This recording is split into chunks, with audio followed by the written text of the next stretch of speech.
procrastination. This is when a person delays tasks because facing them brings discomfort, anxiety, or self-doubt. The work itself may not be difficult, but it feels emotionally heavy, so it gets pushed aside in favor of something easier or more comforting. It often develops from fear of failure or criticism, where avoiding the task temporarily protects one's confidence.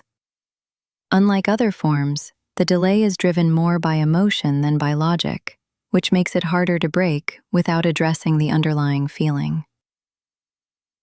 Decisional procrastination. This happens when someone delays making a choice, even when the options are clear. The task is not the work itself, but the decision that comes before it.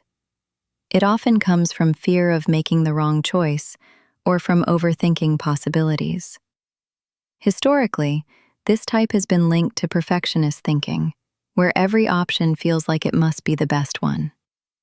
What makes it distinct is that nothing moves forward at all, because action depends on a decision that never feels final. Perfectionist procrastination. This form appears when a person delays starting or finishing something because they want it to be flawless. The standards are so high that beginning feels risky, since the outcome may not match the ideal. It often grows in environments where mistakes are strongly criticized or where success is closely tied to self-worth. Unlike avoidant procrastination, the issue here is not fear of the task itself, but fear of producing something imperfect. Productive procrastination. This is when someone delays an important task by doing other useful things instead. The person may clean, organize, or complete smaller tasks while avoiding the main priority. It can feel satisfying because time is not entirely wasted, yet the most important work remains undone. This pattern has become more visible in modern work culture, where constant busyness can be mistaken for progress.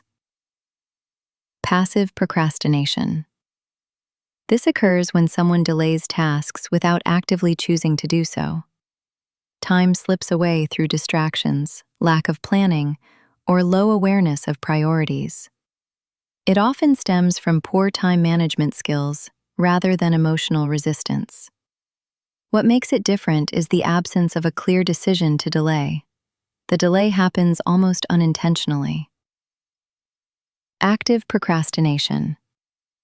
In this case, a person deliberately delays tasks because they believe they perform better under pressure. The urgency of a deadline creates focus and energy, which can lead to quick bursts of productivity.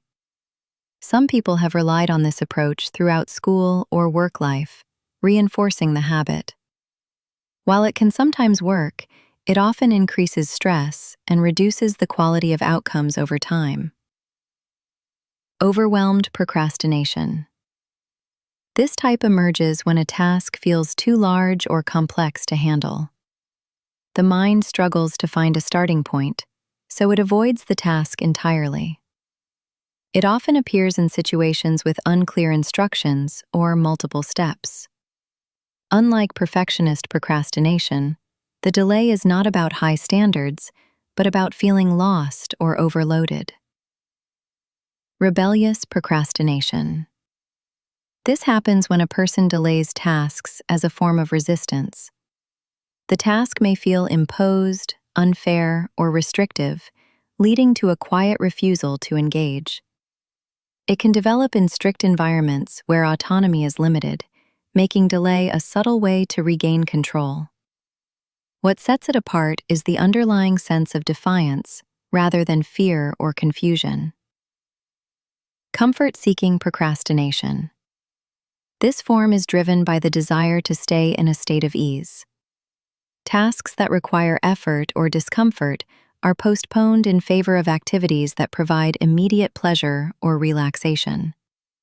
With the rise of digital entertainment and constant access to distractions, this type has become increasingly common. The difference here lies in the strong pull of comfort rather than the push of fear. Indecisive perfectionism. This is a blend of hesitation and high standards, where a person delays both choosing and acting because they want the perfect path and the perfect result. It often leads to cycles of planning without execution. The person may spend long periods researching or preparing, yet never feel ready to begin. This type stands out because it combines multiple internal barriers into one persistent delay. Deadline-driven procrastination. This occurs when a person consistently waits until the last possible moment to begin a task. The deadline acts as the only real motivator.